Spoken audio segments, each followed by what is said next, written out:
Hello everyone, welcome back to my channel. My name is Ziran, and today I'm here to share my first USCF-rated chess game. For those of you who don't know, USCF is the US Chess Federation, the organization in the United States that organize and oversee tournaments and give chess players an USCF rating, which is roughly the same with the FIDE rating when the rating is below 2000. I played my first USCF tournament called the 9th Queen City Tornado in February this year. The tournament takes place at a hotel in Manchester, New Hampshire, and I registered as an unrated player in the under 1800 section. This game I'm featuring today is the first game I played in this tournament, which is also the first tournament game I played in the US, so it is pretty exciting for me. Since I'm underrated, so the system randomly paired me up with a player whose rating is around 1400. So let's check out the game. So in this game I played as black, and my opponent plays d4 as an opening, and I played knight f6 with the idea of controlling the e4. And then he played bishop f4, and I played g6, and then all is well. So in this place, my opponent plays knight c3, which the engines is fine with this move, but I don't really like this move because it puts the knight in front of its c2 pawn. And usually when you do like a queen's gambit, or you push d4 as your opening as white, you want to push c3 or c4. So for example, you want to do c3 to offer extra support on this pawn, just in case black has idea of e5 or c5 challenging. Or you can play c4, which gives you some extra control over here. Apparently, knight c3 is the engine's favorite move, so clearly we have some differences in your understanding of the game. But that's what I thought. So I just continue with d6, bishop e2, and then everything is always well. And here he pushes h4. He wants to start an attack on the king side, and I respond with h5. Actually, it's an overreaction according to the engine. I don't really have to do this. Instead, I could go with c6 with the idea of going to b5 and then keep pushing. So let's say if white goes queen d2, now I can push b5. If he push a3 to guard this square, then I can go with a5 to kind of have this idea. Notice that white cannot go b4 to support, because once you take, you cannot take back, because when you take back, you have the rook eyeing down, and this would be completely losing for white.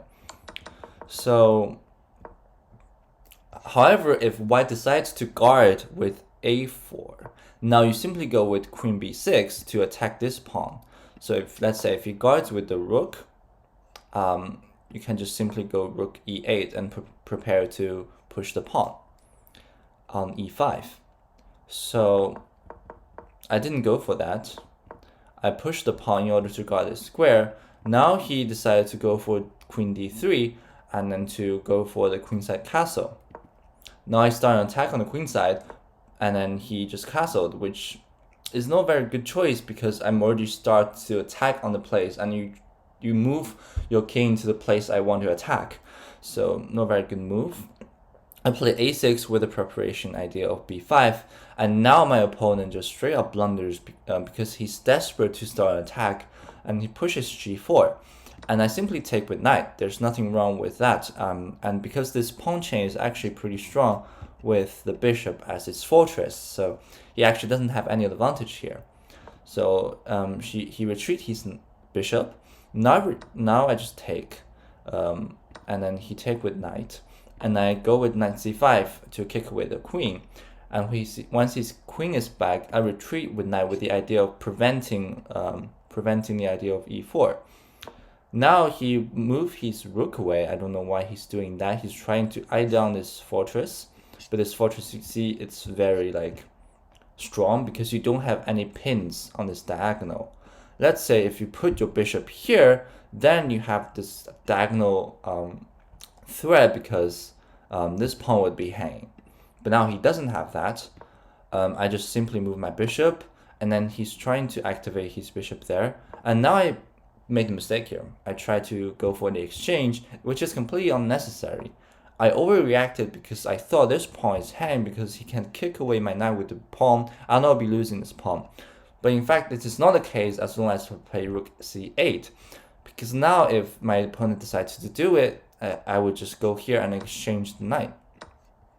And let's say if he takes on b7 pawn, I simply ignore the threat. I simply go with queen b6, and he takes and retakes. Now there's some serious problems with white, because let's say if he plays a random move, you get this idea with the threat of going for the c3 square. Let's say if you move somewhere, then you have this pawn is hanging, and then knight c3 is coming, so everything is threatened, which is not very good. So this way I'm completely fine, but then I decided to exchange the pawn, to exchange the bishop, sorry. And then when he takes back, I decided to take with the pawn with the idea of controlling c3 and f3 and e4. The engine prefers me to take with knight, but I'm afraid that f3 is coming, and then if I go back, then he got e4. This is simply giving too much of an activity for white. And then if I go king h7 with the idea of bishop h6 to pin the king and the queen, just simply go here. So I think this is fine to play for white. I take with pawn, he goes here to try to exchange the pawn, and I simply push, exchange, and when he play f3, I simply ignore the threat and then push for d4. And it seems that I'm losing a pawn here because knight c3 is coming. This is what he played, and I have to go here because I have to remain defensive of this e7 pawn, which allow him to take this pawn. But this also allows me to go for knight f4 exchange, which put my queen in a very good position. He tries to defend with a3, but now I simply kick with a5. When he retreats, I simply move my rook. And now this pawn is attacked twice, but also defended twice, but there's some threat here. Now he tries to kick my queen, but I simply capture this pawn. My opponent said that this move really surprises him, that he made some mistakes later on. He doesn't want to go into the end game, which would look like this. He would have a really passive rook on this diagonal and would be very undesirable play. So he decided to go for queen d2, which is actually a mistake. Now I simply retreat back with the threat of knight e4.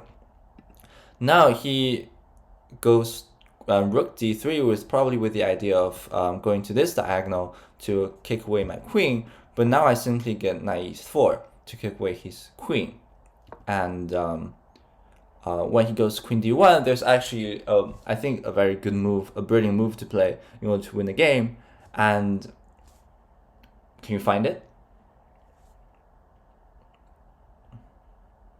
So the move that I play is f2. Well, f2 is winning because, let's say if you move your rook to f1, now I simply take the bishop, and I'm winning materials. Let's say if you take with the bishop, it's also winning material, and that's winning an extra material here. So if you go rook g2 because you want to remain practice, like you want to remain a defense of this bishop, now I simply take it, and if you take back, I'll promote my queen, and you cannot take, because if you take, then you get a checkmate. So my opponent chooses take, and this is completely losing, and in this position my opponent resigns the game.